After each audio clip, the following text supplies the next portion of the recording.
C'est sur cette belle planète qui est un cadeau des dieux, que depuis les temps anciens nous a été donnée une technologie très avancée pour notre évolution, pour le progrès, pour communiquer et créer de beaux bâtiments, des villes, des palais et des temples. Un univers où l'accès à l'énergie de la création faisait partie de la vie des êtres humains, pour qu'ils vivent confortablement, dans la prospérité, la santé et en ayant une longue vie. Tout cela appartenait au peuple qui avait d'énormes capacités cognitives, ainsi qu'une intégrité physique, émotionnelle, mentale et scientifique. Cependant, au fil des siècles, toutes ces valeurs ont été supprimées, et les villes ont fini par être occupées par des envahisseurs Azura démons, qui se sont emparés de cette connaissance, en épuisant toutes leurs ressources minérales, et en soumettant l'humanité à leur service en tant qu'esclaves. C'était une captivité exercée par des dominateurs qui ont tout détruit, et créé ignoblement la plus grande spoliation planétaire et technologique de captifs tyrannisés, qui ait existé dans la longue histoire des siècles. Ces destructions concernaient des bâtiments colossaux avec leur forme géométrique parfaite. Les envahisseurs de Nibiriens Anunnaki prenaient aussi des minéraux, des pierres précieuses, de l'or et de l'argent de l'Inde antique, et de la merveilleuse Égypte pharaonique, ainsi que de la Grèce antique, et de nombreux autres pays qui possédaient d'énormes richesses. Le but n'était pas seulement de détruire en entraînant ces sages cultures ancestrales dans le déclin, mais aussi de les tyranniser et de les mettre à leur service. Bien que, à leur grand regret au cours des siècles, ils n'ont pas pu supprimer la race comme ils l'avaient prévu, ils ont cherché par tous les moyens à créer des guerres pleines de désolation et de mort, et à organiser des attaques criminelles sous fausses bannières. Le but était d'implanter la division et la confusion parmi les humains qui ignorent ce qui se cache derrière, et dont la plupart est convaincue que c'est l'œuvre d'attaques terroristes ou de loups solitaires. Mais il s'avère que tout est organisé depuis l'état profond, afin de nous détruire. Cependant, bien qu'il n'ait pas réussi à exterminer l'humanité comme il l'avait prévu, et comme c'est écrit sur le célèbre dolmen de la Géorgie, maintenant il se dédie à la tâche cruelle de concevoir génétiquement un virus dans un laboratoire, pour exterminer silencieusement au moins 90% de la population mondiale. Il s'agit d'un virus qui n'a jamais eu un impact aussi significatif dans l'histoire de l'humanité. Et pour aller plus loin, les médias sont utilisés comme véhicules du mal pour faire un excellent travail de manipulation de masse. Ainsi, en plus d'entrer dans nos cerveaux, ils entrent également dans tous les foyers où la grande majorité des gens finissent par devenir presque fous, convaincus que tout ce que disent les médias est vrai. Les principaux responsables de cette manipulation massive sont les gouvernements servant l'état profond, qui exercent une pression médiatique puissante, suite à quoi des millions de personnes ont du mal à surmonter la peur et l'hystérie. Rappelons-nous que la manipulation de masse est un phénomène que le pouvoir politique a utilisé tout au long de l'histoire, et qui est maintenant devenu l'arme la plus puissante pour mettre le monde entier dans un état d'alerte totale, tout en lui faisant perdre sa liberté. Mais la manipulation de masse et le lavage de cerveau se trouvent non seulement dans les médias et dans le pouvoir politique, mais ils sont également présents dans les réseaux sociaux, faisant en sorte que des informations et des mensonges qui sont lus par des millions d'utilisateurs voyagent à une vitesse inimaginable, entraînant de nombreux cas des affrontements, des cyberharcèlements, des cyberchantages et l'extorsion parmi les utilisateurs.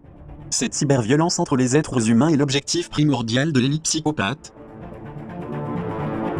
En plus de ces dommages bien préparés par le pouvoir conspirateur machiavélique, pour faire un lavage de cerveau constant, s'ajoutent les dommages provoqués par la pollution de l'environnement, le changement climatique, les ondes électromagnétiques des communications sans fil qui ont augmenté de façon exponentielle.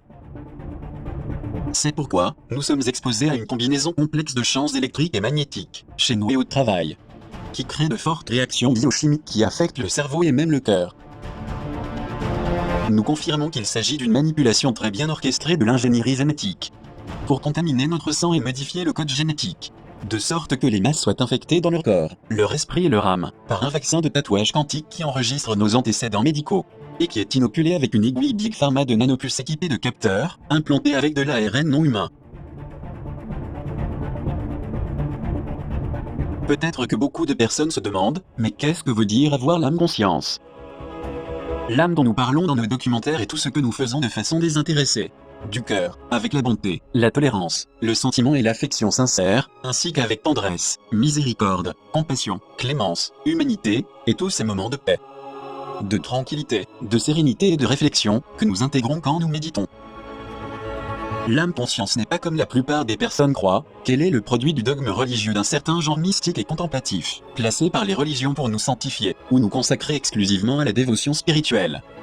Il s'agit d'un état de bonheur, d'optimisme, de perfection, de connaissance de l'évolution humaine et sociale. C'est une énergie faite de lumière et de conscience, que chaque être humain acquiert sur cette planète depuis sa naissance. Cependant, au fil des ans, en raison de l'environnement imparfait et immoral qui nous entoure, elle se détériore jusqu'à ce qu'elle disparaisse en grande partie. C'est pourquoi nous disons que personne ne peut nous enlever notre âme, à moins que nous ne la livrions nous-mêmes. Personne ne peut mutiler notre biologie contre notre volonté, sans notre consentement. C'est la décadence de l'âme qui a permis au gouvernement de l'ombre, avec sa psychologie ténébreuse et ses états fantoches, de déployer la technologie sans fil 5G. Et la fameuse Covid-19. Ce n'est qu'un prétexte évident pour que les gens restent enfermés, pendant que des antennes 5G sont silencieusement placées partout sur la planète. Tandis que les foules complaisantes, disciplinées et obéissantes à toutes les directives des prédateurs des ténèbres déguisés en humains, perdent leur âme conscience.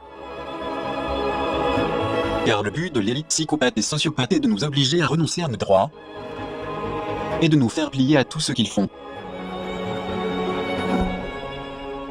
In my career, I've seen the tremendous benefit that technology can provide. I've also seen the potential harm if technology is not implemented correctly.